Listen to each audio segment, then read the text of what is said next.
नमस्कार दोस्तों, welcome to study point. मैं हूं सौरभ शुक्ला। दोस्तों, इस वीडियो में हम जो उत्तर लखनऊ यूनिवर्सिटी की बीएड की परीक्षाएं होने वाली है सेमेस्टर 1 की। देखिए, अभी तक आपका बीएड का सेमेस्टर 1 का सेमेस्टर 2 का एग्ज़ाम नहीं हो पाया है और अभी हाल ही में ऐसी स्थिति बन रही है कि हो सकता है कि आपका एग्ज़ाम जो है ऑब्जेक्टिव लिया जाए, क्योंकि पिछले वर्ष जो है सेमेस्टर 1 का एग्ज़ाम ऑब्जेक्टिव लिया गया था। तो इस वीडियो में हम आपको ऑब्जेक्टिव जो है 100 प्रश्न करवाने वाले हैं, साइकोलॉजिकल पर्सपेक्टिव ऑफ एजुकेशन, यानी कि शिक्षा के मनोवैज्ञानिक परिप्रेक्ष्य का। तो देखिए, यदि एग्ज़ाम ऑब्जेक्टिव होता है तो आपको 80 प्रश्न मिलेंगे, हर यूनिट से 20 प्रश्न, और आपको केवल 40 प्रश्न जो है करने होते हैं। तो आप जो है ऑब्जेक्टिव की भी तैयारी करते चलिए, ताकि जो अगर आप एग्ज़ाम ऑब्जेक्टिव यदि देना पड़े तो आपको इसमें कोई परेशानी ना हो। यदि एग्ज़ाम ऑब्जेक्टिव नहीं भी होता है तो आपको जो है कॉन्सेप्ट क्लियर रहेगा, तो आप एग्ज़ाम जो है अच्छे से दे पाएंगे। तो आइए शुरू करते हैं आज का वीडियो काफ़ी इंपॉर्टेंट होने वाला है। आपको करना क्या है, वीडियो को शेयर करिए, चैनल को सब्सक्राइब करिए, और वीडियो के बाद जो है कैसा लगता है कमेंट करके हमें ज़रूर बताइएगा। तो देखिए, पहला प्रश्न क्या है, शिक्षा मनोविज्ञान की उत्पत्ति मानी जाती है कब से? तो देखिए, शिक्षा मनोविज्ञान की उत्पत्ति आप एकदम सीधे सीधे 1900 याद रखिए। 1900 ईस्वी से जो है शिक्षा मनोविज्ञान की उत्पत्ति मानी जाती है। ऑप्शन नंबर सी यहाँ पर करेक्ट हो जाएगा। दूसरा है, शिक्षा मनोविज्ञान का केंद्र क्या है? तो देखिए, शिक्षा मनोविज्ञान का जो केंद्र होता है वो चाइल्ड यानी कि बालक होता है। बिल्कुल इजी क्वेश्चन है, बालक, ऑप्शन नंबर ए। तीसरा है, शिक्षा मनोविज्ञान शैक्षिक विकास का क्रमिक अध्ययन है। तो देखिए, बहुत ही इजी क्वेश्चन है। जो शिक्षा मनोविज्ञान शैक्षिक विकास का क्रमिक अध्ययन ये कहा है J.M. स्टीफन ने। स्टीफन का नाम याद रखिए, स्टीफन क्रमिक। अगला है चौथा प्रश्न, शिक्षा मनोविज्ञान की औपचारिक आधारशिला रखी गई थी। तो देखिए, औपचारिक आधारशिला 1889 याद रखिए, 1889 औपचारिक आधारशिला। और इसकी जो उत्पत्ति मानी जाती है वो 1900 मानी जाती है। आधारशिला तो मान लीजिए कि 11 साल पहले हो गया था, लेकिन इसकी जो शिक्षा मनोविज्ञान की उत्पत्ति मानी जाती है वो 1900 और आधारशिला 1889। पांचवा प्रश्न देखिए क्या है, शिक्षा मनोविज्ञान की औपचारिक आधारशिला किसके प्रयासों से 1889 में रखी गई? तो स्टेनले हॉल के प्रयासों द्वारा 1889 में इसकी औपचारिक आधारशिला रखी गई थी। अगला प्रश्न देखिए, छठा प्रश्न, शिक्षा मनोविज्ञान व्यक्ति के जन्म से वृद्धावस्था तक सीखने के अनुभवों का वर्णन और व्याख्या करता है। तो देखिए, जहाँ पर जन्म से वृद्धावस्था है वहाँ पर क्रो एन क्रो याद रखिए। क्रो मतलब एक क्रो मतलब जन्म, एक क्रो मतलब वृद्धावस्था। क्रो एन क्रो, जन्म से वृद्धावस्था। ऑप्शन नंबर सी करेक्ट हो जाएगा। सातवां प्रश्न है, शिक्षा मनोविज्ञान का वर्तमान स्वरूप कैसा है? तो शिक्षा मनोविज्ञान का जो वर्तमान स्वरूप है वो बहुत ही व्यापक हो चुका है। ऑप्शन नंबर बी, व्यापक। आठवां प्रश्न है, गैरिसन के अनुसार शिक्षा मनोविज्ञान का उद्देश्य क्या है? तो देखिए, गैरिसन के अनुसार शिक्षा मनोविज्ञान का उद्देश्य हो जाएगा व्यवहार का ज्ञान। क्या हो जाएगा? गैरिसन, व्यवहार का ज्ञान। 10वां प्रश्न है, शिक्षा मनोविज्ञान की विषय सामग्री का संबंध क्या है? तो देखिए, शिक्षा मनोविज्ञान की विषय सामग्री का संबंध सीखने से है। शिक्षा मनोविज्ञान का संबंध ही सीखने से है, तो यहाँ पर क्या हो जाएगा? सीखना। बी ऑप्शन करेक्ट हो जाएगा। अगला है, शिक्षा मनोविज्ञान अध्यापकों की तैयारी की आधारशिला, यह कथन किसका है? तो शिक्षा मनोविज्ञान अध्यापकों की तैयारी की आधारशिला, ये कथन है स्किनर का। ऑप्शन नंबर ए करेक्ट हो जाएगा। अगला है, शिक्षा मनोविज्ञान शाखा है किसकी? तो शिक्षा में मनोविज्ञान जो है मनोविज्ञान की ही एक शाखा है, तो यहाँ पर ऑप्शन नंबर ए सही हो जाएगा। अगला है, नैदानिक विधि का दूसरा नाम क्या है? तो नैदानिक विधि का दूसरा नाम ही उपचारात्मक विधि है। क्या नाम है? नैदानिक विधि का दूसरा नाम उपचारात्मक विधि है। अगला प्रश्न है, विकासात्मक विधि को क्या कहते हैं? तो विकासात्मक विधि को जेनेटिक विधि कहा जाता है। क्या हो जाएगा? विकासात्मक, जेनेटिक। अगला है, मनोविश्लेषण विधि के जन्मदाता कौन माने जाते हैं? तो मनोविश्लेषण विधि के जन्मदाता माने जाते हैं सिगमंड फ्रॉयड। ऑप्शन नंबर हमारा ए, सिगमंड फ्रॉयड। अगला देखिए 16वां प्रश्न, किस विधि में प्रयोग के दौरान व्यक्ति का मस्तिष्क दो भागों में विभाजित हो जाता है, जिसमें एक भाग निरीक्षण करता है और दूसरे का निरीक्षण किया जाता है? तो ऐसा कब होता है? देखिए, अंतर्दर्शन विधि में क्या होता है कि जो व्यक्ति का मस्तिष्क है वो दो भागों में बढ़ जाता है, यानी कि एक जो मस्तिष्क का भाग वो निरीक्षण करता है और दूसरा का जो है निरीक्षण किया जाता है। तो सी ऑप्शन हमारा अंतर्दर्शन विधि करेक्ट हो जाएगा। बालक का विकास प्रारंभ होता है किस अवस्था से? तो देखिए, गर्भावस्था से ही बालक का विकास प्रारंभ हो जाता है, और विकास जो है जीवन पर्यंत चलने वाली प्रक्रिया है। क्या है? विकास जो है जीवन पर्यंत चलने वाली प्रक्रिया होती है, और इसका प्रारंभ जो है गर्भावस्था में ही हो जाता है। अगला है 18वां, गर्भाधान काल की अवस्था नहीं होती। देखिए, भ्रूणावस्था, डिंब और बीजकरण जो है सब गर्भाधान की अवस्थाएं हैं, लेकिन जो शैशवावस्था है यह गर्भाधान की अवस्था नहीं है। तो डी ऑप्शन करेक्ट होगा। 19वां प्रश्न है, बालक का विकास वंशानुक्रम व वातावरण का क्या है? तो देखिए, जो बालक का विकास होता है वह वंशानुक्रम और वातावरण का योगफल होता है। ऑप्शन नंबर बी करेक्ट होगा। 20वां प्रश्न है, विकास के संबंध में गलत कथन कौन सा है? तो देखिए, जो विकास है यह एक सार्वभौमिक प्रक्रिया है, यूनिवर्सल है, बिल्कुल सही है। विकास हमेशा सिर से पैर की ओर होता है, बिल्कुल सही है। और यह वर्तुलाकार गति में होता है, सही है। गलत कथन कौन सा है कि ये लिखा है कि सामान्य से विशिष्ट की ओर जो है, ये आपका गलत है। 21वां प्रश्न है, बालक का विकास होता है किस प्रकार से? सिर से पैर की ओर। देखिए, सबसे पहले सिर का विकास होता है, फिर पैर, तो सिर से पैर की ओर जो है बालक का विकास होता है। 22वां प्रश्न है, गर्भ में सर्वप्रथम किस अंग का निर्माण होता है? तो गर्भ में सर्वप्रथम जो है सिर का निर्माण होता है। ऑप्शन नंबर हमारा यहाँ पर ए करेक्ट होगा। दूसरा है, बाल विकास बालक के व्यवहार का कैसा अध्ययन है? तो बाल विकास बालक के व्यवहार का वैज्ञानिक अध्ययन है। सही आंसर क्या हो जाएगा? बालक के विकास का वैज्ञानिक अध्ययन है। 24वां प्रश्न है, विकास लयात्मक होता है, समान नहीं, यह कथन किसका है? तो देखिए, याद कैसे रखना है आपको, लयात्मक वर्ड पकड़िए आप, लयात्मक को लॉक कर दीजिए। क्या करना है? लयात्मक को लॉक कर देना है। तो लयात्मक आप देखते ही लॉक कर देंगे तो एकदम हरलॉक करेक्ट आंसर हो जाएगा। तो लयात्मक होता है, समान नहीं, किसने कहा था? हरलॉक ने कहा था कि विकास लयात्मक होता है, समान नहीं। तो लयात्मक को लॉक करना है। 25वां प्रश्न है, वृद्धि एवं विकास का मुख्य सिद्धांत क्या है? तो वृद्धि यानी कि ग्रोथ एंड डेवलपमेंट का जो मुख्य सिद्धांत वह है कि वैयक्तिक भिन्नता का सिद्धांत, यानी कि वैयक्तिक भिन्नता का सिद्धांत, इंडिविजुअल डिफरेंस का सिद्धांत जो है यह वृद्धि एवं विकास का प्रमुख सिद्धांत है। 26वां है, वृद्धि व विकास को प्रभावित करने वाले प्रमुख कारक कौन से हैं? तो factors affecting the growth and development, वंशानुक्रम व वातावरण हो जाएगा, बुद्धि व लैंगिक अंतर, पौष्टिक आहार, तीनों, यानी कि उपर्युक्त सभी जो है आपका यहाँ पर करेक्ट आंसर हो जाएगा। 27वां प्रश्न है, सभी बालक जन्म के समय समान होते हैं, कैसे याद रखना है? देखिए, बालक को हम सन बोलिए यहाँ पर, बस बालक को क्या बोलना है? सन। बालक को क्या बोलना है? सन। तो वाटसन। तो सन कैसे होते हैं? सभी जन्म के समय समान होते हैं, सबका सन जो है, सबके सन जो बच्चे हैं जन्म के समय समान होते हैं, तो सन से वाटसन हो जाएगा। सी ऑप्शन यहाँ पर करेक्ट हो जाएगा। अगला है, देखिए, क्रो एंड क्रो का क्या था? देखिए, लॉक वाला आप कैसे याद रखेंगे? हरलॉक ने क्या कहा था कि हरलॉक ने यहाँ पर देखिए, हरलॉक वाला एक क्वेश्चन आया था कि विकास लयात्मक होता है, तो लयात्मक को लॉक करना है, लयात्मक को लॉक करना है। क्रो एंड क्रो क्या हो जाएगा? जन्म से वृद्धावस्था तक जो है, जन्म से वृद्धावस्था तक जो है विकास की प्रक्रिया चलती रहती है। और वाटसन क्या हो जाएगा? सन, यानी कि बालक जन्म के समय समान होते हैं। अगला 28वां, बाल विकास का विषय क्षेत्र संबंधित है किससे? तो बाल विकास का जो विषय क्षेत्र है वह शिक्षा मनोविज्ञान से संबंधित है। ऑप्शन नंबर बी, शिक्षा मनोविज्ञान से संबंधित है। 29वां प्रश्न है, अभिवृद्धि में किसमें परिवर्तन होता है? देखिए, अभिवृद्धि मतलब ग्रोथ हो गया, तो जो ग्रोथ होता है उसमें आकार में और परिमाण में वृद्धि होती है। ग्रोथ का मतलब क्या होता है? शरीर का आकार बढ़ता है और शरीर का परिमाण बढ़ता है। और जो हमारा विकास होता है उसमें आकार परिमाण में गुणात्मक परिवर्तन भी होता है। सी ऑप्शन हमारा यहाँ पर करेक्ट होगा। अगला है, विकास कभी न समाप्त होने वाली प्रक्रिया है, यह विचार किससे संबंधित है? देखिए, निरंतरता का सिद्धांत, यानी कि प्रिंसिपल ऑफ कंटिन्यूटी। जो विकास है ये कंटिन्यू रहती है, कभी खत्म नहीं होती, हमेशा चलती रहती है। तो ये निरंतरता का सिद्धांत जो है यहाँ पर हो जाएगा। 31वां है, व्यक्ति के जीवन में एक निश्चित समय में परिवर्तन को क्या कहते हैं? तो व्यक्ति के जीवन में जब एक निश्चित समय में जो परिवर्तन होता है उसे हम ग्रोथ है यानी कि वृद्धि कहते हैं। क्या? ग्रोथ यानी कि वृद्धि। 32वां प्रश्न है, विकास का सिद्धांत नहीं, देखिए, व्यक्तिगत भिन्नता का सिद्धांत है, सतत विकास का सिद्धांत है, समान प्रतिमान का सिद्धांत है। देखिए, सामाजिक प्रक्रिया का सिद्धांत जो है यह विकास का सिद्धांत नहीं है। तो ऑप्शन नंबर डी हमारे यहाँ पर करेक्ट होगा। अगला है 33वां, किस नियम के अनुसार बालक अपने माता पिता के विशिष्ट गुणों को ग्रहण करते हैं? तो प्रत्यागमन के सिद्धांत नियम के द्वारा जो है बालक अपने माता पिता के विशिष्ट गुणों को ग्रहण करते हैं। ऑप्शन नंबर ए करेक्ट हो जाएगा।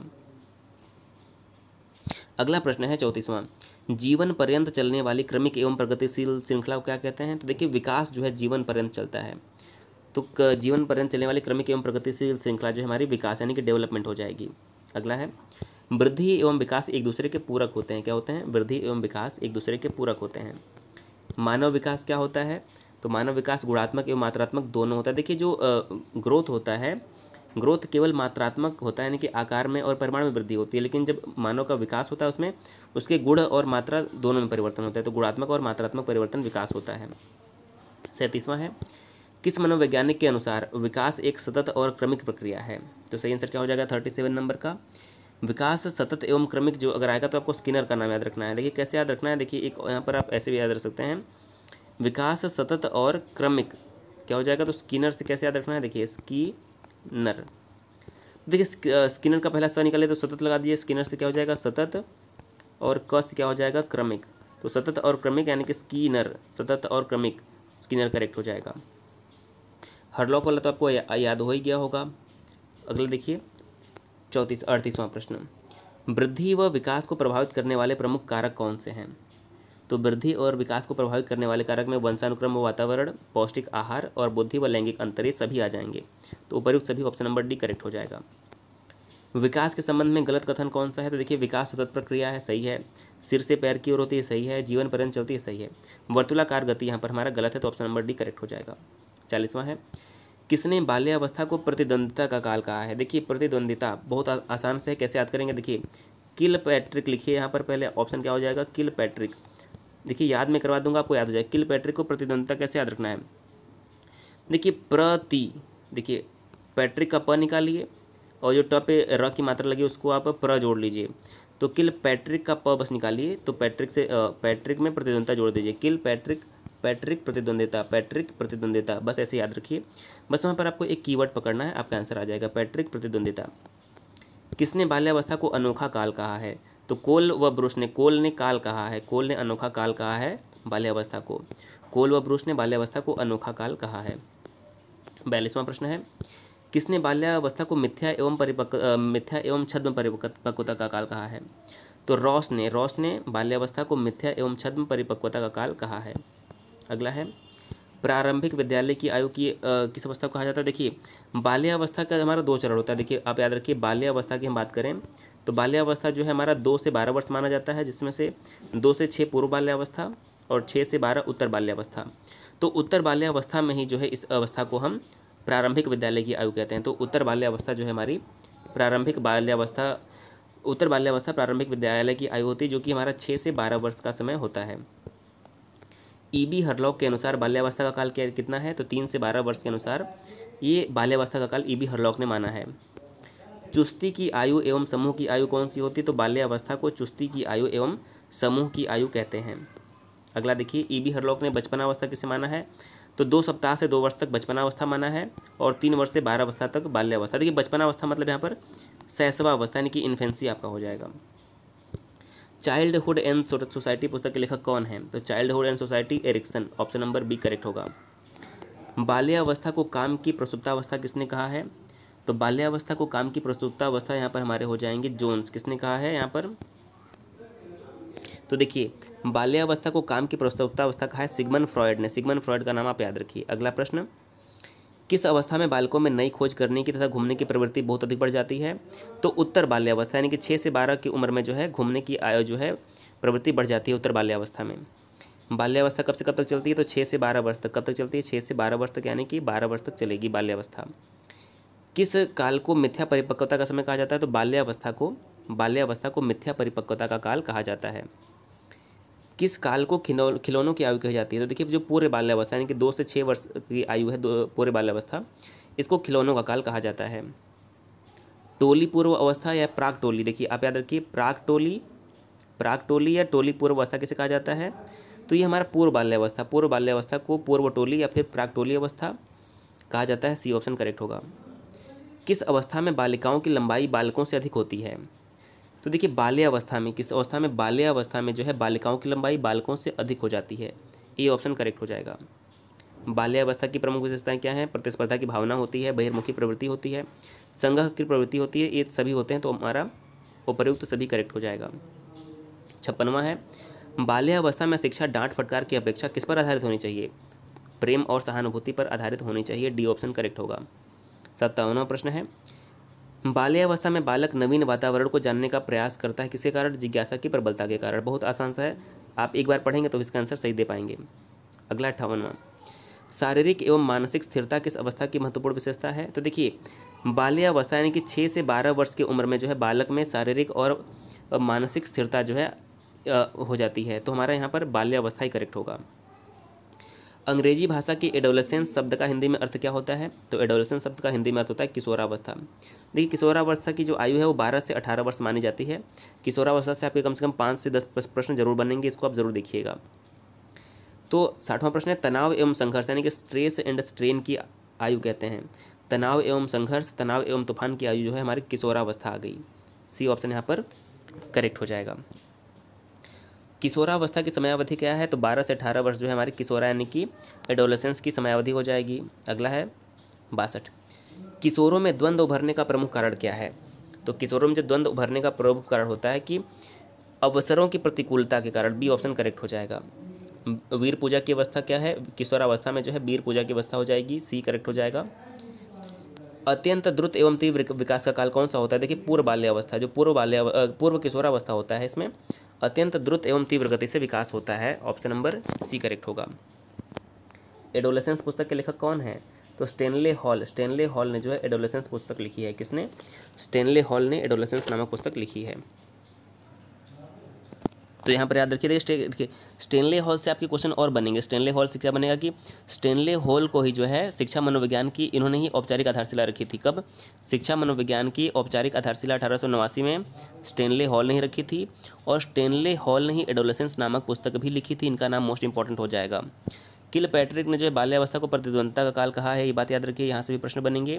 और रॉस ने क्या कहा है? रॉस ने कहा कि किशोरावस्था जो है शैशवावस्था की पुनरावृत्ति है। ये रॉस का कथन है। अगला है 66 नंबर। किस अवस्था में दिवा स्वप्न में विचरण करने की प्रवृत्ति होती है प्रबल? तो ये होता है किशोरावस्था में जो है दिन में हम सपने देखना शुरू कर देते हैं। सी ऑप्शन करेक्ट हो जाएगा। अगला है किशोरावस्था शैशवावस्था की पुनरावृत्ति। देखिए मैंने अभी आपको बताया, तो किशोरावस्था शैशवावस्था की पुनरावृत्ति ये कहना है रॉस का। किलपैट्रिक का प्रतिद्वंदता का सिद्धांत, बार बार आप याद करिए। क्रो एंड क्रो ने क्या कहा था कि क्रो एंड क्रो ने कहा था कि जो विकास है वो जन्म से वृद्धावस्था तक होती रहती है। ये कहा है क्रो एंड क्रो ने।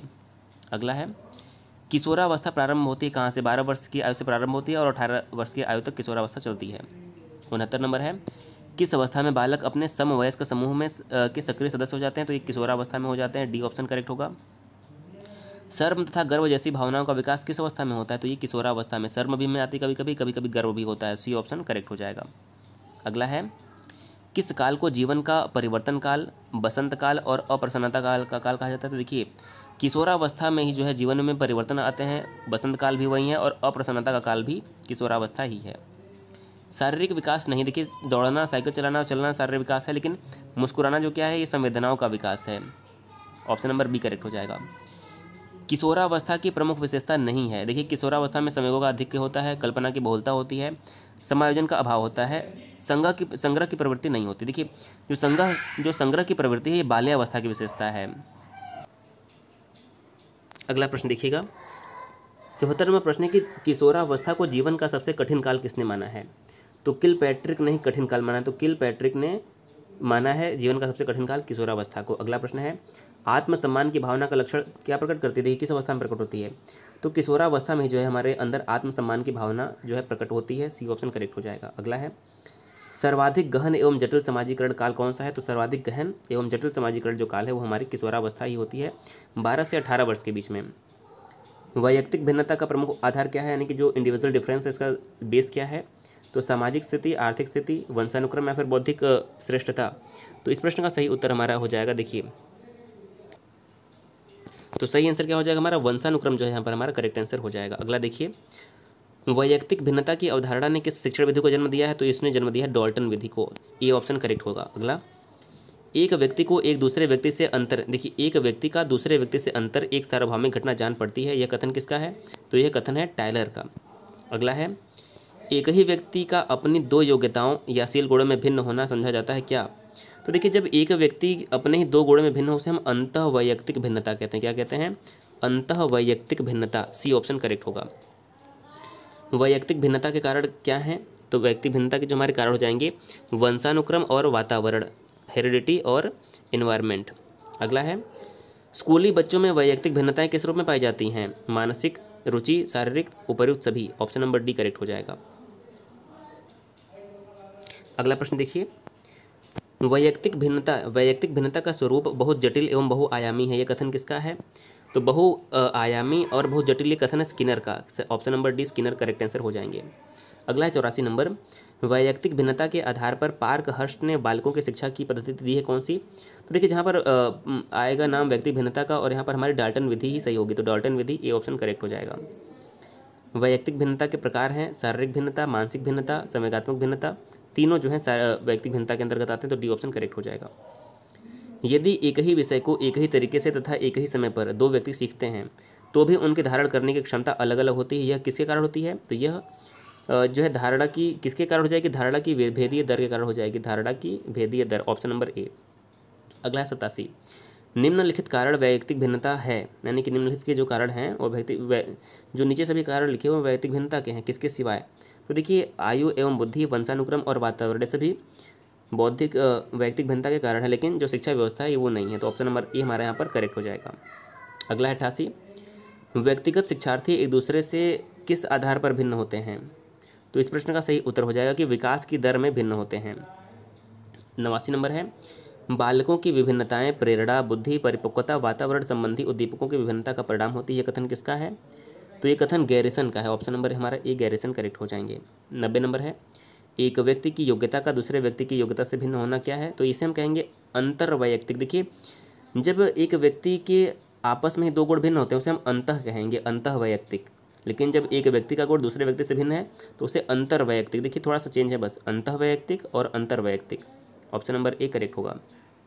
91 नंबर देखिए क्या है, जब दो या दो से अधिक व्यक्ति शारीरिक, मानसिक, संवेगात्मक एवं अन्य चीज़ों में एक दूसरे से भिन्न होते हैं तो उनमें पाई जाने वाली भिन्नता क्या कहलाती है? तो हमारे इस प्रश्न का सही उत्तर क्या हो जाएगा? उसे हम कहेंगे व्यक्तिगत भिन्नता। 92 नंबर प्रश्न है, वैयक्तिक भिन्नता का कारण नहीं है।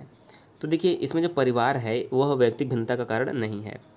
93 नंबर है, वैयक्तिक भिन्नता के आधार पर किया जा सकता है किसका क्या किया जा सकता है?